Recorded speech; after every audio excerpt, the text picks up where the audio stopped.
Расцветали яблони и груши, поплыли туманы над рекой. Выходила на берег Катюша, на высокий берег, на крутой. Выходила на берег Катюша, на высокий берег, на крутой. Выходила, песню заводила, про степного сизого орла, про того, который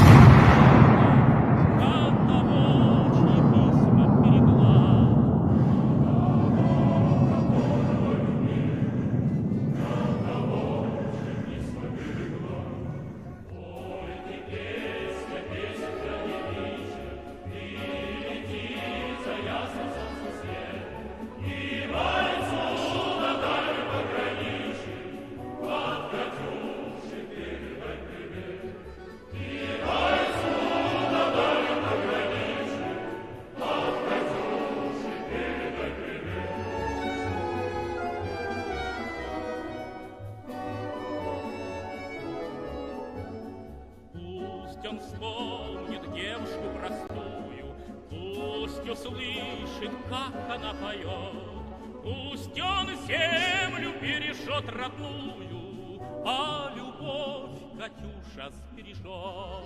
Пусть он землю бережет родную, а любовь Катюша сбережет.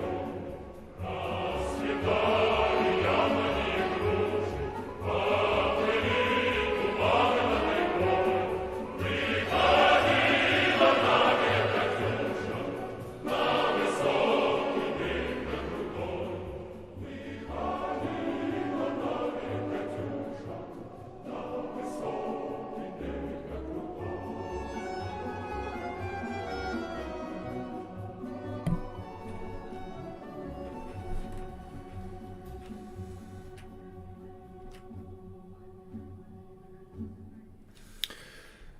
Hello guys, welcome to the stream. We're going to have a quick one here today. I want to say hello to the people that are in chat there now. Who do we have here? Chi Girl, good to see you. Joel, Wake Up Call, good to see you as well. Moscow, MDP, good to see you. I played that yesterday actually. I don't know if you were there. I don't think you were. But yeah, we did play that. That song was Katyusha by the Red Army Choir. I think the Red Army Choir, they were, a lot of them got killed in a plane crash a few years ago, actually. So it's pretty sad to hear that. I'm not really big into communism or anything like that, but I do enjoy the music. It's got to be catchy in order for people to actually get into those types of ideologies. All right, so today we're going to have a quick one today. Today it's about a military base that was, well, not fully destroyed, but at least partially destroyed, severely hampered. And the reason why this is so important today is this is where a lot of the foreign legionnaires, or the volunteers that you were hearing, that's where they were getting trained. So we'll replay this video that we have here. I do have another one as well to play, but this was like last night, going into this morning.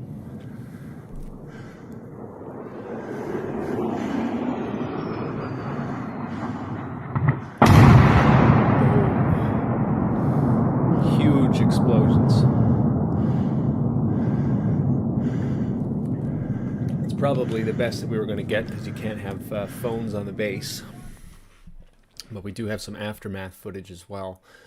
So, as you can see here, this is the, what was it called? Yavoriv military base, or what they call an International Peacekeeping and Security Center. And this is where they were training the troops. A lot of these volunteers, I don't know if you heard of the Reddit. There was a Reddit subreddit called Volunteers for Ukraine. It's still ongoing, but not to the same extent as it was before because morale has dropped considerably. Actually, we can go into that training camp aftermath as well.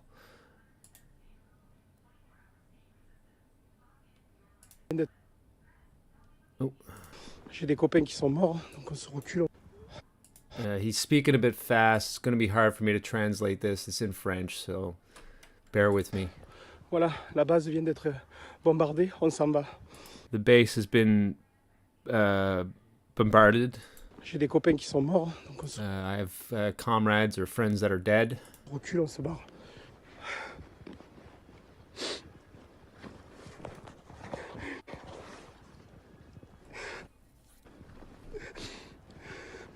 Oof. He was not expecting this. La base a été détruite. It has been destroyed. The base has been destroyed. Ouh, faut que je reprenne 2 minutes là. Voilà, The whole thing took 2 minutes, I think. la base a été détruite. The base destroyed. Et il y a eu un bombardement là-bas aussi. And there's been bombardments over there as well. Voilà, les gens qui disent que c'est pas vrai. There's been people that say that it's not true, but there it is. Attends, on est rentré par où là? So I guess the guy's been on the Reddit. Maybe that's him. I don't know. Someone's telling him that it's not true, so he's deciding to reveal the location once more, and you wonder why this place got bombed. So this is what's kind of like mind-blowing me. Like, this subreddit is hyping people up to go fight for Ukraine, and I have a specific one that I wanted to get into: the Foreign Legion missile strikes. This guy, actually, I have a better. Someone compiled all this guy. Spin Docto is the name of this guy, and someone's compiled this on Poll. I can't get into too much on Poll, but just real quick, I want to go through this article that talks about it. Russia strikes military base in Ukraine's Yavoriv. What you need to know about the attack on the complex and its significance. Let's zoom in a little bit for you guys. This is, I don't think that this is actually for the... I don't know how related that picture is, but it was a bloody Sunday for the residents of Yavoriv, located in Lviv Oblast, after waves. It's not the residents. It was the military base. So interesting how they say residents on this, but whatever. After waves of Russian missiles pounded the area on day 18 of the ongoing conflict, the attacks pounded a military base, which has served as a crucial hub for cooperation between Ukraine and NATO countries supporting its defense, marking an escalation of Moscow's offensive and moving the fighting perilously close to the Polish border. And it totally is. Like, we're used to seeing, like, the furthest west that we see is like just outside of Kiev, right? This is way over there, right? Where I guess like these volunteers thought that they were really safe, and possibly under the air superiority that might still be here, but that's all gone out the window. There was absolutely no attempt to intercept those bombings or anything like that last night, and we'll get into that later. But you can just see the Russians have a lot more control than they're letting on if they're able to bomb all the way over here, right on the border to Poland. The military base is located in Yavoriv in the Lviv region, about 15 miles from Poland, a NATO and European Union member nation. The facility, also known as the International Peacekeeping and Security Center, has long been used to train Ukrainian military personnel, often with instructors from the United States and other NATO countries. Well, isn't that interesting? The New York Times reported that before the war, troops from the United States, Britain, Canada, Poland, Latvia, and other Western allies trained Ukrainian forces there, starting in the 1990s. One of the buildings that was hit in the attack was an an area where American, Canadian, and other foreign military instructors had stayed before the invasion, according to a broadcast journalist for the U.S. Army who covered multinational training at the base. Senior NATO official, as per an Al Jazeera report, has hailed the base as embodying the spirit of military cooperation between Ukraine and international forces. The site has long been an issue for Russia, with Moscow complaining that the 30-member Western military alliance has expanded in Eastern Europe too close to their territory. And that would, I think that's kind of fair to say, isn't it? Because that's where they are housing all of these volunteers, or maybe not all of them, but a good portion of it. Apparently, this was like the operational center for processing the volunteers and training them and all that kind of stuff. So that's not without merit, is it? What happened on Sunday? Russian troops launched multiple air raids on the 140 square mile facility, which is the largest in the western part of the country, said Sunday. Lviv Governor Maxim Kozitsky, said on Sunday that more than 30 Russian cruise missiles targeted the sprawling facility, killing at least 35 people and injuring another 34. Stefan Chuma, 27, an emergency worker who had hurried to the scene with his colleagues, was quoted as telling The Guardian, "My window shook, the whole house vibrated, it was dark, the sky lit up with 2 explosions." Russia has attacked the International Center for Peacekeeping and Security Center near Lviv. Foreign instructors work there. Information about the victims is being clarified. The Ukrainian Defense Minister Oleksiy Reznikov said in an online post. And let's see if there's anything else of note to say here. A coordinator of foreign volunteers in Ukraine told me the base was a hub for thousands of them, coming from all over to help Ukraine. I met some from US, UK, Australia. The attacks came 24 hours after Russia's Deputy Foreign Minister Sergei Ryabkov said that Western shipments to Ukraine were legitimate targets. And I do remember that. They were warning, saying, you bring it in and we'll bomb it. And there we go. This is apparently where they keep a lot of those munitions as well.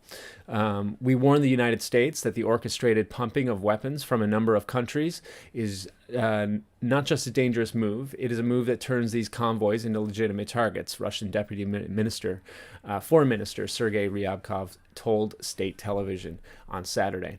Why is the attack significant? Besides the fact that Russia targeted a military base, the attack is significant for other reasons too. Firstly, the attack is thought to be the westernmost carried out by Russia in 18 days of fighting. Secondly, the attacks have struck inside Lviv, which up to date had been spared the scale of destruction unfolding to its east and south. The city's population of 721,000 has swelled during the war, with residents escaping bombarded population centers and as a way station for the nearly 2.6 million people who have fled the country.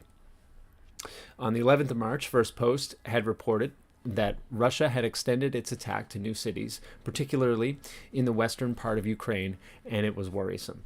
So I think that's about it. Well, we got cokehead of Kiev, Volodymyr Zelensky, warning NATO that its member states would soon be attacked by Russian forces. So conspiracy theory nonsense from the cokehead of Kiev.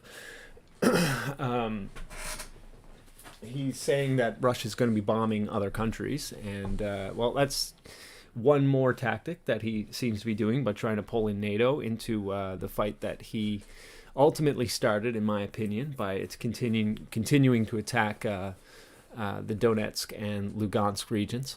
But that's par for the course for the cokehead of Kiev, Mr. Zelensky. White House National Security Advisor Jake Sullivan said the West would respond if Russia's strikes travel outside of Ukraine and hit any NATO members, even accidentally. Okay, well, this is all talk anyways. It's not hitting Poland. It's not hitting the other countries nearby. So Biden has been clear repeatedly that the United States will work with our allies to defend every inch of NATO territory, and that means every inch, Sullivan said on CBS News' Face the Nation. All right, so that's that article there, and I wanted to get into what was saved here. This was some on-the-ground testimony in that Reddit, there is a guy named Spin Docto, and someone was able to compile all this. So he gives us a picture here. This is the base, as you can see. It looks, I think this is probably the base. This is the pictures that we have on Google. I think this is Google or DuckDuckGo, one or the other. And this is what they're giving us here. And also, I got some more pictures right here as well. And we'll get into his statements now in a moment. This is how much destruction there's one. There's also another video I've seen of like a huge crater being in the ground. You guys, I guess, can look that up as well. But I'd rather get into what was said here. So Spin Docto says, yes, I was here today and was blown off the top bunk of my bunk bed in the barracks by the first missile. I made a long post about it, but my posts don't show on this thread for some reason. And let me tell you something. This is this is like the subreddit, right, of what shows. But if you go on to revedit.com, you can see just how much stuff is taken off. All of this stuff in red are things that people have removed, like the mods have removed. If you ask me, this place is an operation to get foreign fighters to go and get themselves killed so that they can pull NATO into this war. I think that's what's going on with this whole Volunteers for Ukraine subreddit, in my opinion, is a glow up, and it's a highly moderated and managed one by some nefarious forces in the West, in my opinion. I think that's what's going on here. So this guy's trying to give out information, and he gets his information pulled. Right, that's what he's talking about there. This is where all the foreign Legion troops are. The 35 killed were all Ukrainian, mostly due to a direct hit on their barracks next to mine. The base is destroyed. The weapons depot is destroyed, possibly the end of the Legion. About 60 people with their heads on straight, including myself, left after the attack. They're sending untrained guys to the front with little ammo, and this is him, not me, and shit AKs, and they're getting killed. The guys who stayed got bombed again in the afternoon, and the casualties aren't clear, and we don't have any information. We have very little information about a second bombing after. There's very little, if any, news out on that, so we'll have to take it at face value here, or take it as you will. If you still want to join them, I'm not sure what the process will be, since literally all the infrastructure supporting the training/assignments of volunteers is all destroyed. The guys who are there now will all be going to Kiev, and many, or what is it, Kyiv? I think he meant to say Kiev, yeah. And many will die. The Legion is totally outgunned and has a few crazy Ukrainian leaders. After the attack, one officer wanted to march everyone to Kyiv and fight, or Kiev, I guess. Absolute insanity. Stay home. Someone asking about what he said here, with 60 people with their heads on straight, including myself, left. And he said, wait, left from Ukraine? He said, left the Legion. Some are staying to help refugees. Some going home, but it is clear going to Kyiv with the Legion is nearly a effing death sentence. A medic died the day after he got to the front. Another guy tried shooting an AK at an APC and was killed immediately. A 10-man team was nearly wiped out. 8 killed and 2 crawled away. Your body will not be retrieved from the front lines either. Is morale high amongst Ukrainians and volunteers? To which he replies, yeah, morale was pretty good until today. No one thought the base would get bombed due to its proximity to Poland, but after not having any warning of inbound missiles, there's alarm systems all around the base for that, no effort of anti-aircraft measures, and then no issuing of weapons when the base was potentially under threat for an attack. A lot of people were really just left feeling like no one stands an effing chance, especially when things get real bad in Kiev. If you wanted a fair fight, someone asked him here, if you wanted a fair fight, why did you join in the first place? Suddenly came to the realization that you weren't fighting sheep herders with small arms. This is a reference on this website. A lot of people are talking about how, they're not fighting Afghans anymore. Like in the Afghan war, like a lot of these people, the volunteers, they have military experience, but it's with NATO campaigns against much weaker forces. Whereas now you're fighting Russians, right? And Russians with air superiority and artillery, So it's a much different story. So they're comparing that to the sheep herders of Afghanistan, if you ever see that being said. I didn't want to fight. I joined as a medic, but those who did join to fight know they expected to have the proper equipment and organization to accomplish something. After the complete shit show today, it was obvious to a lot of people that it wasn't the case. There were rumors of Russian paratroopers who were outside of the base following the attack, and they still wouldn't give people rifles of ammo. A group of SF guys broke into the armory and took what was left because they weren't about to get overrun and die because they didn't have basic stuff.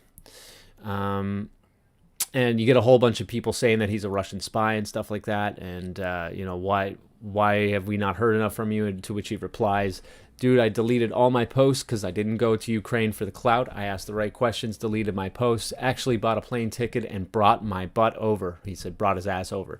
And there's a whole bunch of them. Like this whole subreddit was talking about this. Like, everybody, they were all, at first, they were basically all filming themselves and photographing themselves going over and saying, like for example, this one right here, 7 days ago, flight is booked. Like they all were posting for, I guess, clout, right? Showing the itinerary, going over and saying, I'm joining, praise me kind of thing, right? And so things have kind of changed in the morale on that sub now. So he continues on to say, I said in another comment that yes, it was 35 Ukrainians killed because their barracks got directly hit. The 180 people claim is BS, and that's the real Russian propaganda. They probably, on the Russian side, they're over-exaggerating the claims. So I guess that's what he's referring to there. If you think I'm a Russian agent, you're just in denial that the situation is absolutely effed up. Go ahead and join the Legion by all means, but be very aware of how bad Kiev is going to get, and be aware that Russians have warplanes and you will have next to nothing. Be very acceptant of the possibility of death. Those of us who left, including SF operators from multiple countries, are simply risk mitigating. No one wants to die in an unfair fight, and after getting absolutely effing pummeled by massive cruise missiles today, yeah, I kind of want people to think twice before turning their life upside down to go volunteer. And see, this is the thing. These people have been more or less brainwashed by the past 2.5 weeks now of propaganda saying that the Russians are, they're failing so hard. It's, they're abandoning their equipment in Ukraine. They've been stalled. These big long convoys have been stalled, and they can't do anything. They're completely failing. So you get all these people on Reddit, and it's not just Reddit, but Reddit was like a big place for these people to congregate. For example, this place had 40,000 members, right? 1.1 online right now, and it was much more before. Okay, and they were all bragging about how they're going to go over and kick some Russian butt and all this stuff. I can go back a little bit further, and you can see. Just one sec. Let's see. Yeah, there you can just see how pumped people were to go and join them, right, and be the defender of Ukraine and stuff like that. And it's been the whole thing has been a propaganda campaign to keep morale high, not just for Ukrainians, but to convince foreigners to come over, become cannon fodder for the Ukrainian army, so that they can then be used as an excuse for NATO to join and avenge the deaths of these people. That's what it seems like to me anyways. And honestly, I think that this was an operation done by intelligence or military intelligence. We know that there is definitely a strong presence on Reddit of military intelligence. Elgin Air Force Base in Florida, I believe, is known to be, well, at least at one point, to be the most active Reddit city in the world. Elgin Air Force Base. So there's no shortage of military operations on places like this. And this certainly looks like a great way to fool people into giving up their lives and thinking that they're going to go kick some butt, but really just become cannon fodder for this group. So yeah, this is what's been going on. I think I have all the links in the description, and you can go check this out for yourself. The volunteers, I mean, this is actually kind of sad to go through, but it is an interesting thing to go through. This is a good case study on mind control as to how people have been reacting to the propaganda, to the point where we're having, thousands apparently of people that would go train on this base, and now the attitude and the mood and morale on this place is completely different now. It's completely different. Like these people have been humbled, I guess you could say. I guess you could say that.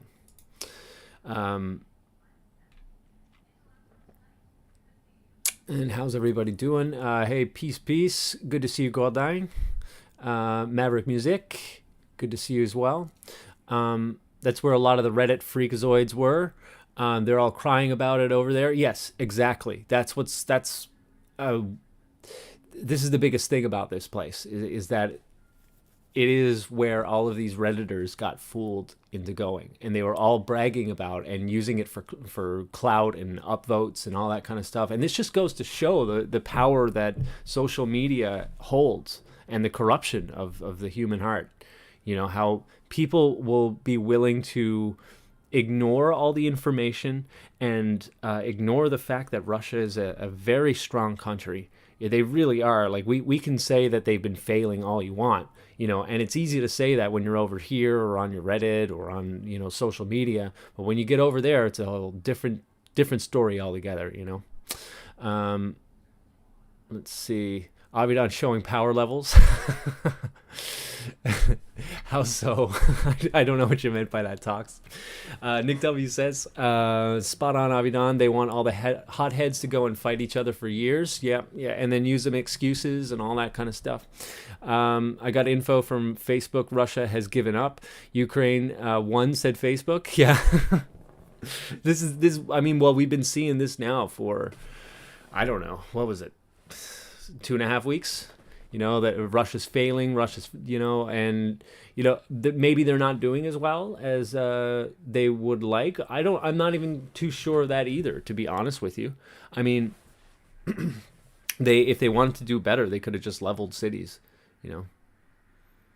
Like, this could have been done faster, but they weren't planning on destroying things going in. They want to change how the country is dealing with Russia as a whole, and they may want to annex some land or liberate, quote unquote, liberate the DPR and LPR, and maybe another area by Odessa. Maybe they want to, what do you call that? Release that as its own country as well. I have seen talks about that, but they certainly don't want to destroy Ukraine. They certainly don't want to occupy all of it either. But they don't want to go killing the residents for whatever transitional processes that they want to do afterwards. So they've been taking their time. They've been very cautious they've been very cautious in order to minimize deaths. So of course things are going to be pretty slow at first, But it looks like at this moment that they're certainly gaining the upper hand, especially if they have the ability to bomb and a huge training base over on the western side of Ukraine, right? Imagine going halfway across the world to die for a Jesuit psyop. Oh yeah. Here's another thing. For those that were here yesterday, we were talking about New Lines magazine. I got this. I'm gonna do another video of this stuff. You should see what I found about this here. I might make another video on this. And lots of Jesuits behind this group.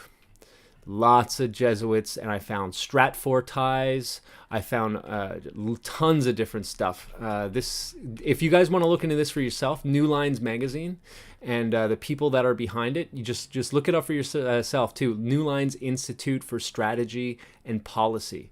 We could even just real quickly go into it about New Lines Institute.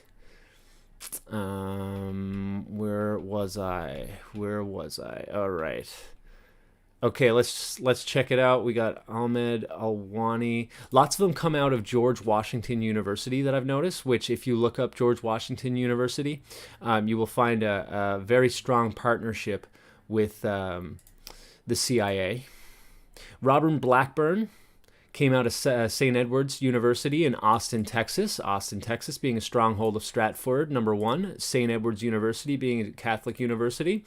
Robert Inks, straight out of Stratford. I'll make this a little bit bigger.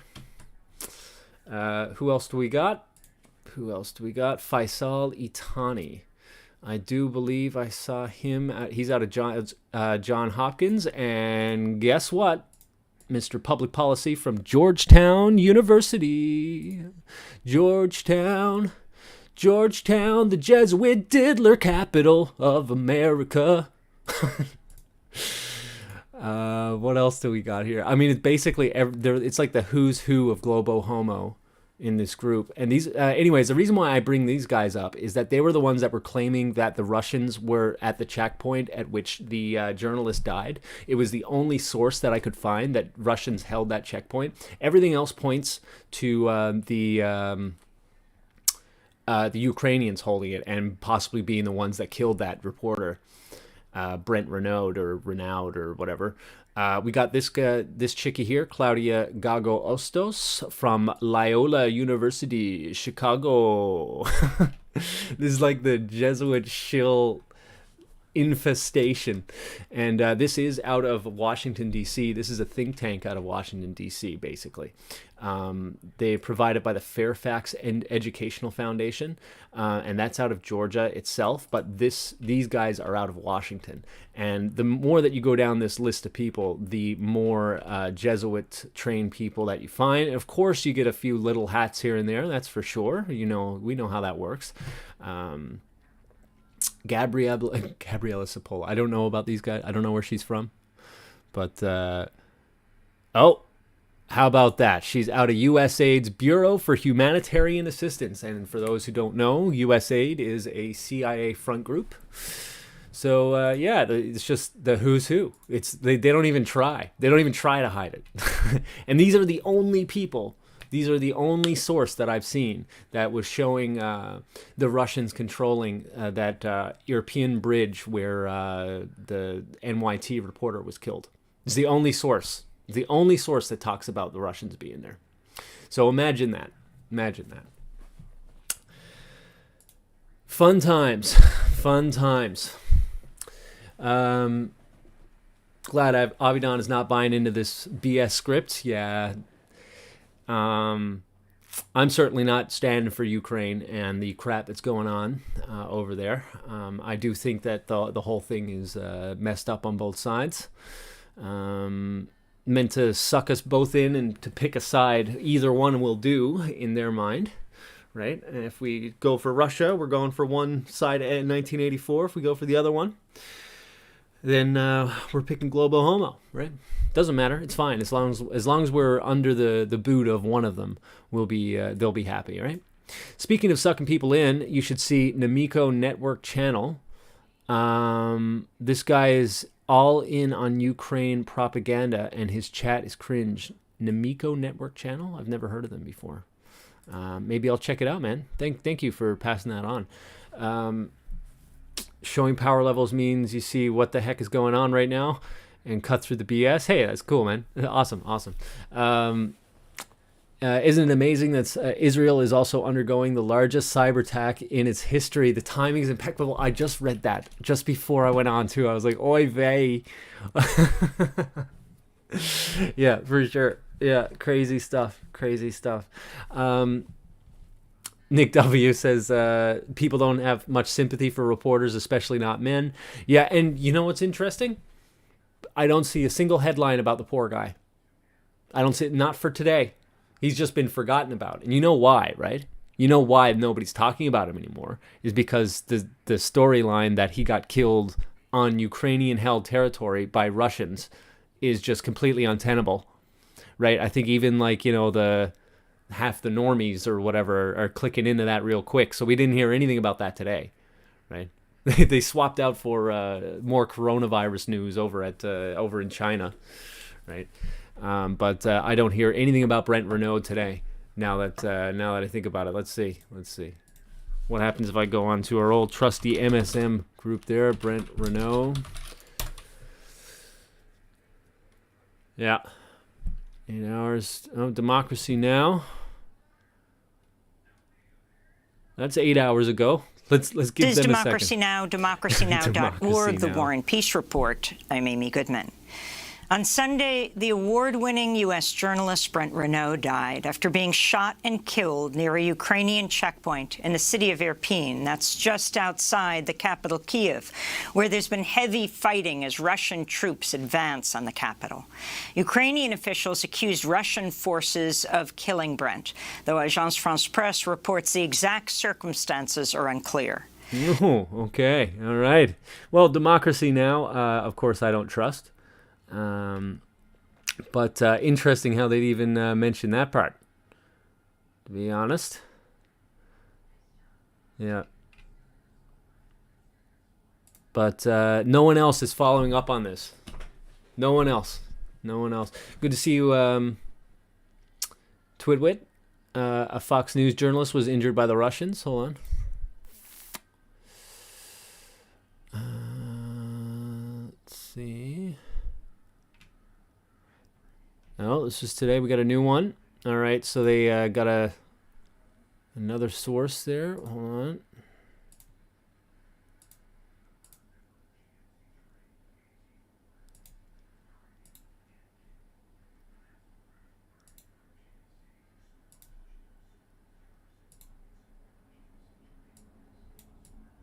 Sorry, guys. Just had to do that just because I got a little bit of an issue with my computer at the moment. Okay, so we got another guy. What's going on with this? No name? What? Fox News has confirmed that one of its journalists was injured in Ukraine as a result of the Russian invasion.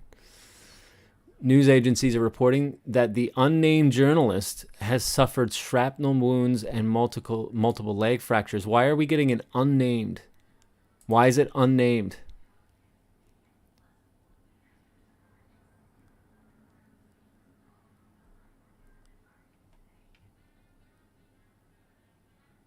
The Right Scoop speculated that it's possible this is Benjamin Hall, but that's just my suspicion. He's been working for Fox News in Ukraine, but so have several others, the report added.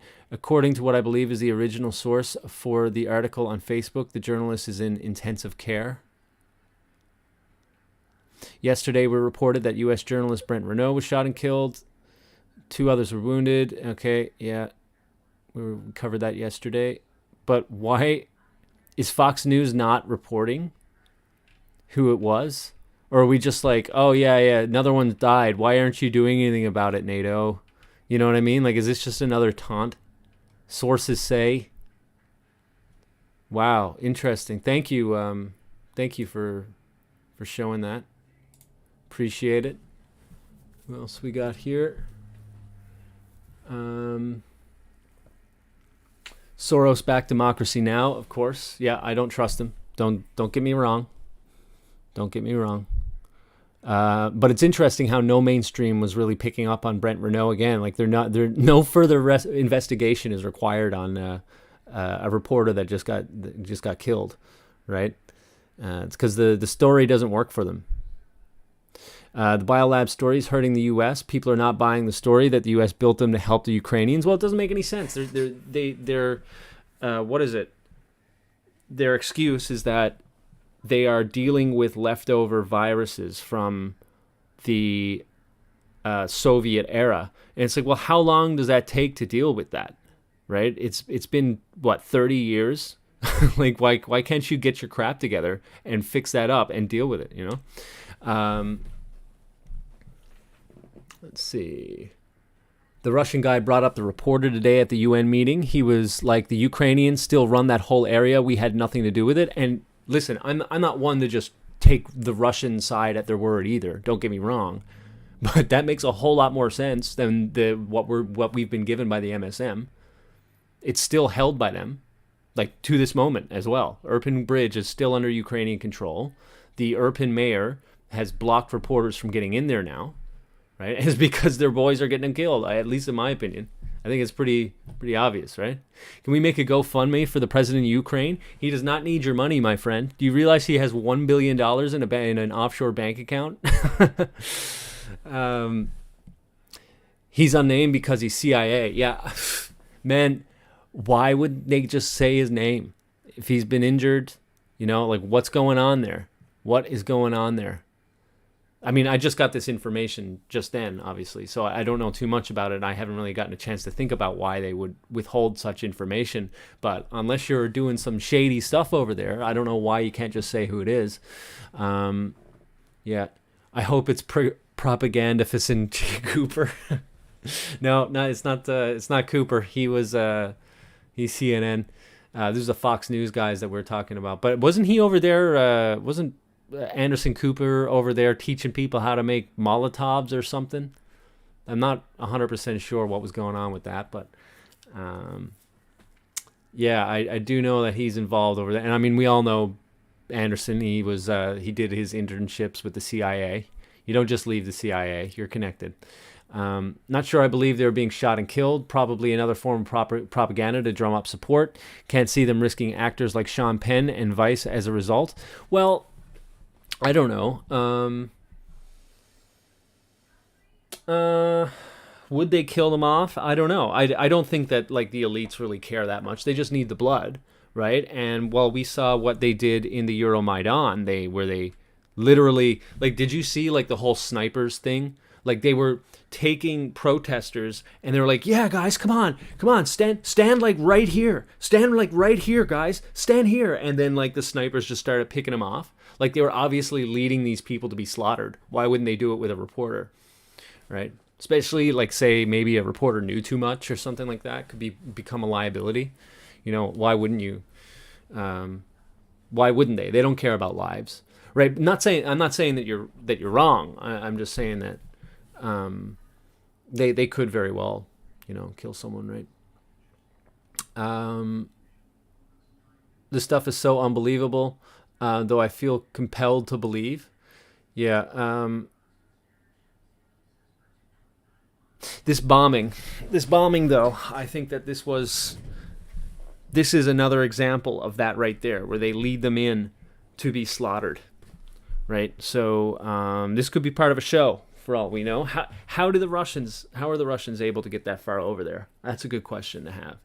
Do they really lack the air defense? I had a feeling that they have a lot of air bases over on that west side. It doesn't make sense to me. How were they able to get over there? There was no air defense, either by air or by land, like anti-air, but on the land, right? There was no sirens. Right? They were caught completely unaware. They have no intelligence. Something's, yeah, there are some pieces missing to that story itself, right? And yeah, I agree with you, Twitwit. There's a lot of stuff on this that it comes off like theater to me. It really does. Hey, Catherine, good to see you. And Rebecca as well. And we have, I hope I didn't miss too many people. Six Child, sorry if I missed you there earlier. I'm going to keep this one short. Just so that we can, make this watchable for most people. Keep it under an hour this time. And I want to thank you guys for coming by. We're going to do a longer one tomorrow. It's going to be based on the biolabs more. And if you guys have any information that you'd like to give to me, you got my email, right? And if you don't, you have this here. I put that in there for you. If you got any information that you'd like to put on, also as well, you got Twitter. You can find me on Twitter. It's Ovid on YouTube. Hold on. Do do do do do do do do do do do do do do do do do. Yeah, at Ovid on YouTube. You can send me a DM there. And other than that, guys, I want to thank you very much for coming by. Oh, one last thing there. Someone's saying, yeah, I agree. They could bump them off because they know something, but more likely they have served their purpose and are expendable to the Jesuit NWO. Exactly. And I mean, like, the sacrifice as well, right? If you have, like, you know, I mean, like that Brent Renault guy, like, he was a pretty decent looking guy, right? Like, I mean, he was like 5'6", so you know, he was no, no Tom Cruise, but, you know, pretty decent looking on the camera. You know, those sacrifices, they really enjoy that stuff. You get those, well, martyrs, right? Martyred people. And I mean, that's how they played in the Euromaidan, right? They had people that were killed, and then they were venerated, basically, so that it would make people more and more willing to fight and die for the cause, right? Things like this, a very powerful way to deal with stuff. So, yeah, if there's no other comments, I think we're all good. I want to give you some info on Hunter Biden 2024.